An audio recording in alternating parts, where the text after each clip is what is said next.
She said, "I met someone here. I think he's the one." We were still sharing the same hotel room. I didn't argue, just nodded and said, "I hope you're happy." That night I quietly changed my flight and left. 3 days later, when she unlocked the apartment door, she realized something inside had changed long before she arrived. I'm 32. I work in logistics, the kind of job that runs on spreadsheets and conference calls, and a quietly suffocating sense that the days are passing faster than you're living them. I'm not dramatic by nature. I don't catastrophize. I've always been the person in the room who stays calm when things go sideways, who measures twice before saying anything, who absorbs the tension in a room the way concrete absorbs heat, slowly, invisibly, until one day the surface just cracks. That is the only context you need to understand everything that follows. My wife and I had been together for 6 years, married for 3.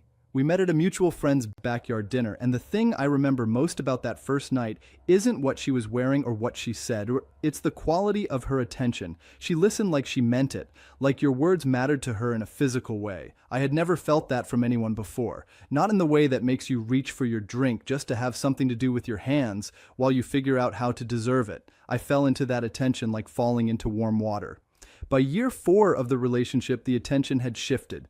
Not dramatically, not in ways you could name in a sentence. More like a tide pulling back so slowly, you only notice the shore has changed when you look up one day and realize you're standing on wet sand where there used to be waves. We had our rhythms. She had her work friends. I had mine. We had a 2-bedroom apartment in the suburbs with off-white walls and a kitchen island I had spent an entire weekend installing, which she photographed for her social media and which I cleaned every Sunday morning with a specific granite cleaner I kept under the sink. Our life looked immaculate from the outside. The problem with immaculate is that it requires constant maintenance, and maintenance eventually starts to feel like performance. The trip was her idea. A long weekend at a coastal resort, the kind of place that exists in a liminal space between luxury and longing, where the sea air carries both salt and money. A wellness retreat technically. Her company had been pushing work-life balance initiatives, and a colleague had recommended it. She asked if I wanted to come. I should have been suspicious of the asking. Looking back now, I think she invited me, because not inviting me would have been a decision. Inviting me kept her options open while giving her the cover of commitment. We drove down on a Thursday. She was in good spirits, better than she'd been in months, actually. Animated in a way I had started to miss, talking fast about podcasts she'd been listening to and a documentary she wanted us to watch and a restaurant back home she thought we should try. I remember thinking, this is it. This is the reset we needed. I remember feeling grateful.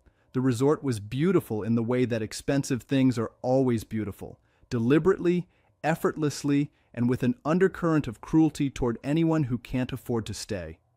Our room had a balcony that overlooked the ocean.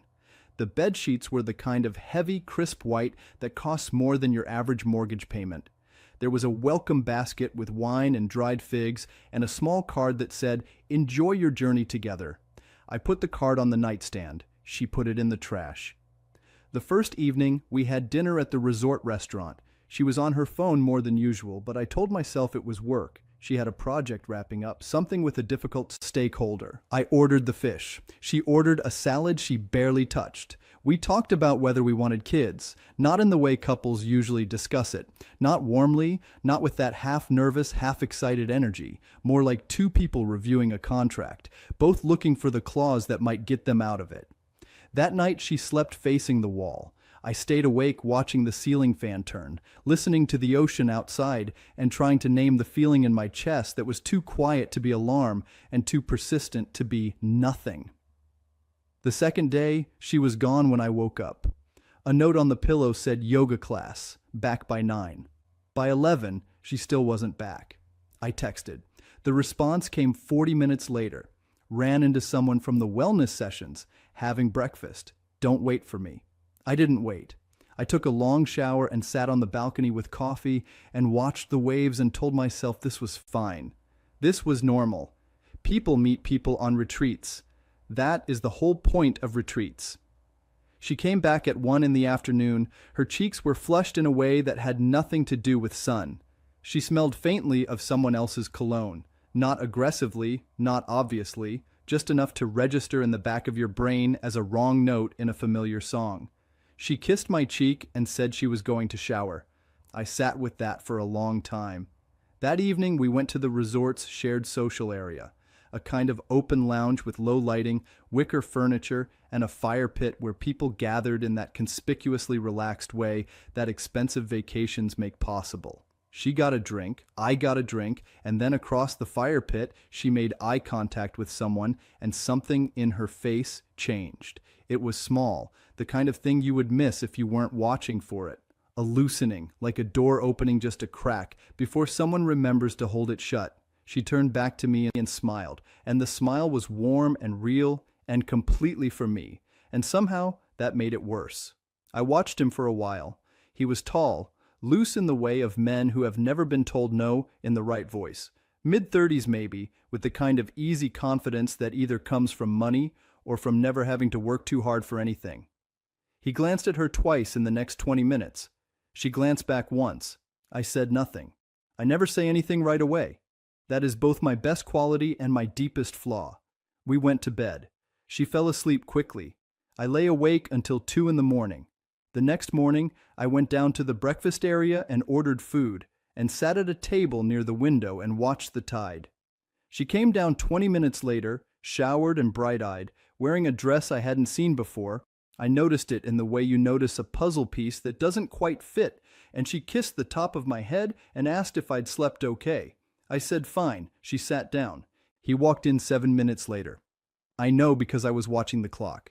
She registered him without looking up from her phone. That was the tell. The deliberate not looking that is more obvious than looking. The way her posture shifted almost imperceptibly, like someone bracing for a wave they've already decided to let knock them down. He passed our table, paused, said her name.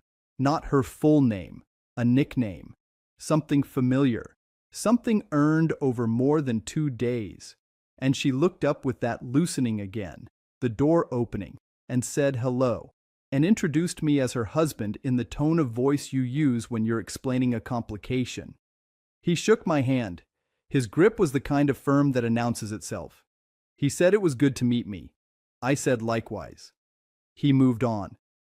30 seconds of interaction. That was all. But the air around our table had changed in a way I cannot fully describe, except to say it felt like the moment before a storm when the birds go quiet. Not because anything has happened yet, but because something has already been decided by forces outside your control. She ate her breakfast. I ate mine. We did not talk much. It was that afternoon, while she was at a massage appointment she had booked, and I was sitting on the balcony with my laptop pretending to review work emails, that she called me. Not texted, called, which she almost never does. I watched the name on my screen for 2 full rings before I picked up. Hey, she said. Her voice was different. Careful, the way people sound when they've been rehearsing. Hey, I said. A pause, not long, but waited. I need to tell you something. I looked at the ocean. There were 3 sailboats on the horizon, so small they looked painted there. I remember thinking, this is the last moment before the moment. Memorize it. Okay, I said. I met someone here. Another pause. I know how that sounds. I know the timing is, I know. But I think... Her voice got softer, which made it somehow louder. I think he might be the one. I did not speak for a long time. She filled the silence with more words. Something about how she hadn't planned it. How she had been struggling with things for a while, how she was sorry, how she didn't mean for this to happen, how she needed to be honest. The words came out fast and rehearsed and exhausted sounding, the way confessions do when someone has been holding them for too long and has finally decided release matters more than accuracy. I let her finish. Then I said, I hope you're happy. She stopped. What? I hope you're happy, I said again. With him. She didn't know what to do with that. She had prepared for anger, for devastation, for a fight that would let her reframe herself as the one who was brave enough to be honest. She had not prepared for quiet. Can we talk about this? Like, really talk? We just did, I said. Get your massage. I'll see you later. I hung up. I sat on that balcony for another hour, watching the sailboats inch across the horizon until they disappeared. Then I opened my phone and changed my flight. I packed my bag slowly, methodically, the way I do everything. Took only what I'd brought. Left the welcome basket on the counter. Left her half of the closet space exactly as she'd arranged it. Left the room key on the nightstand next to the spot where the welcome card had been before she threw it away. Left no note. The drive to the airport was 2 hours. I stopped once for coffee at a gas station, drank it in the parking lot, watched trucks pull in and out. The sky was doing something extraordinary with the light, that late afternoon gold that turns everything briefly sacred. And I noticed it the way you notice beautiful things when you're in shock, with perfect clarity and zero feeling. I did not cry on the flight. I did not cry when I landed. I did not cry when I unlocked our apartment door and turned on the lights and stood in the kitchen looking at the granite island I had spent an entire weekend installing. I cried once, briefly, at 3 in the morning, sitting on the bathroom floor with my back against the tub. Not from grief exactly, from the specific cellular pain of having loved something completely and having had that completeness mean nothing in the end. From the realization that you can do everything right and still be standing alone in a bathroom at 3 in the morning, wondering which version of yourself made the wrong turn. Then I got up, washed my face, and started thinking. This is the part people don't talk about. Not the grief, but what comes after the grief when you're the kind of person who goes quiet instead of loud. The cold, systematic clarity that sets in when the emotions have done their job and stepped aside. The way your mind, suddenly uncluttered by hope, starts to see things it was too generous to see before.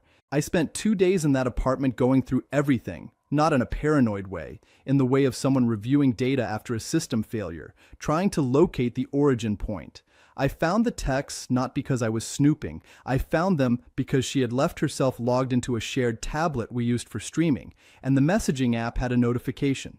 I tapped it without thinking, and there it was. 3 weeks of conversation, time-stamped, archived.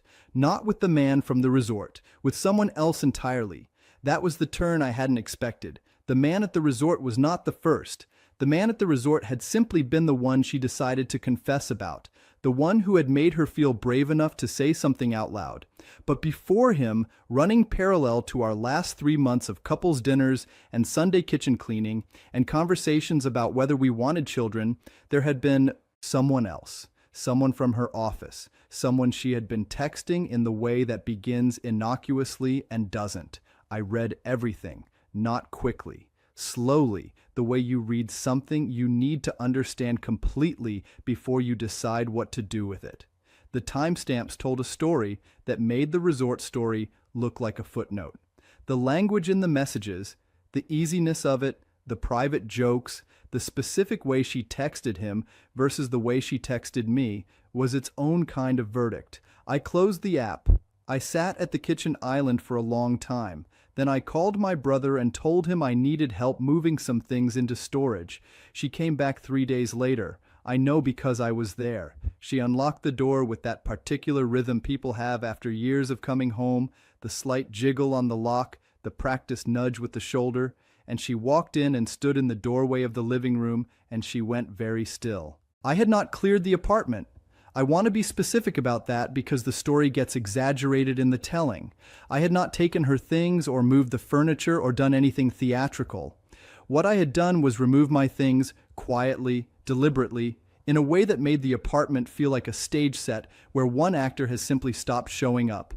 My books gone from the shelves, my photographs gone from the walls, my kitchen things, the good knives, the coffee equipment, the granite cleaner, gone from the cabinets. The spaces where these things had lived were clean and empty in a way that was more devastating than damage. I was sitting at the kitchen island when she came in. I had a cup of coffee. I was wearing clean clothes. I had slept. She looked at me, then at the shelves, then back at me. Her face went through several things before settling into something complicated. "When did you—" she started. 3 days ago, I said. She set her bag down slowly. "You were just here, waiting." I was packing. She walked further into the apartment, taking inventory. The bedroom, the bathroom. She came back looking like someone doing the math on a number they don't want to accept. "You're leaving," she said. Not a question. "I've been gone," I said. I was going to explain everything. There's more to this than what I said on the phone, and you just left without even... "I read the messages," I said, "on the tablet." The silence that followed was a different kind than the one on the phone. On the phone, the silence had been shock. This silence was the specific, airless quiet of someone realizing the map has been read. She sat down on the couch. "Okay," she said. "Okay," I said. "I don't know what you want me to say." "I don't want you to say anything," I said. "I don't need an explanation. I understand what happened. I'm not here for a conversation." "Then why are you here?" "I own half of this apartment," I said simply. "I'm here to finish packing." We did not have a long fight. She tried once. She said something about how I had been emotionally distant, how she had been lonely, how this was a symptom of something that was already broken. And I listened to all of it and waited until she was finished and said, "I'm not interested in revisionist history tonight." She went quiet after that. She knew me well enough to know that quiet in return meant the conversation was over. I finished packing. It took another 2 hours. She sat in the living room most of that time, and at one point she was on the phone talking quietly in a way that I recognized immediately. The same careful cadence as the phone call at the resort, the same practiced softness. I understood she was calling him.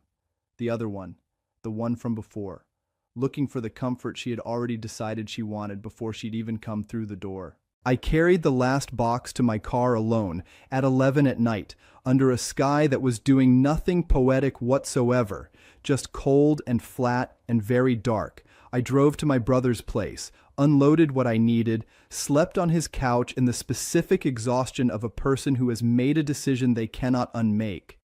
The divorce proceedings were quiet. I made them quiet deliberately. I hired a lawyer who did not like drama and had no interest in performing one, and we moved through the process with the same kind of cold efficiency I bring to everything when I've decided the emotional phase is over. She contested nothing of significance. There was some back and forth over the apartment, which we ultimately sold, and over a joint account, which we divided. She hired a lawyer of her own who sent 3 aggressive letters before apparently being told by someone who knew me that the aggression was not going to produce results and could be dispensed with. 14 months after she said, "I think he's the one," across a phone line while I watched sailboats, we were legally finished. Here is what happened to her. She moved in with the man from the office. That lasted approximately 7 months. He was not, it turned out, someone who wanted the thing she had been looking for. The intensity of the new had burned itself out, as it does, and what remained was a regular man with regular limitations and none of the history or habits that make a long relationship navigable. She reached out to me once, 8 months after the divorce was final, through a mutual friend. The message was vague in the way of messages from people who haven't decided yet what they're asking for. I did not respond, not out of cruelty, out of the same self-preservation that made me change my flight. As for the man from the resort, I never found out what happened there. I don't think anything did. Ultimately, I think he was the catalyst, not the destination. I think she used his attention to make a decision she had already arrived at and didn't know how to execute. That is actually the most painful version of the story in some ways. Not that she fell for someone else, but that someone else was simply the permission she needed to leave something she'd already mentally left. I'm in a different city now. I have a smaller apartment that I furnished deliberately, nothing I brought from before, nothing that holds residue. The kitchen island is a simple butcher block I bought from a salvage store and sealed myself on a Sunday afternoon with the windows open and music playing and no one to photograph it for their social media. I clean it with whatever's under the sink. There is no specific product. I'm not happy exactly, but I am not pretending to be something I'm not, and there is a particular relief in that which I had not fully appreciated until I lost it the first time. Edit. A few people have asked whether I regret not fighting harder, not having the big confrontation, not demanding more of an explanation. The answer is no, and let me be precise about why. The confrontation would have been for her benefit, not mine. It would have given her the chance to be the person who was honest, the person who was brave, the person who endured the storm of my anger and came out the other side having paid some emotional tax that cleared the ledger. I denied her that. Not maliciously, just practically. I didn't owe her my rage. My rage belonged to me, and I spent it privately, in ways that did not include giving her the starring role in my worst moments. Edit. Several people have also asked about the colleague, whether I said anything at work, whether there were professional consequences. I knew where he worked, but we didn't share a workplace, so there was nothing directly applicable. I'll say this. I am a person who believes consequences should be proportionate and organic rather than engineered. What I did was refuse to smooth things over, refuse to maintain shared social infrastructure, refuse to attend mutual events where pleasantries would have been required. The social cost of what she did was not something I manufactured. It was something I simply stopped preventing. Edit. The question I get most, in various forms, is, did you love her? Yes. Completely, without reservation. That is not a complication in this story. That is the story. You can love someone completely and still recognize clearly and without drama that the thing you loved has ended and that staying would be a kind of slow violence against your own life. The grief and the decision can coexist. They did, in me. The granite cleaner is still under my brother's sink, actually. He uses it now. That is the least poetic detail in all of this, and for some reason it is the one I keep coming back to. The ordinary persistence of things after the story they were part of has finished. The way life continues to require maintenance, regardless of what happened last month or last year. The way you just keep buying the cleaner, the way you just keep cleaning the counter, the way the surface holds and the surface holds and the surface holds until one day, quietly, it cracks. And then you learn to live with the crack, and eventually the crack is just part of the texture, and eventually the texture is just your life, and your life is just yours again. And that is both the loss and the beginning of something you don't have a word for yet. I don't have a word for it yet, but I'm in no hurry.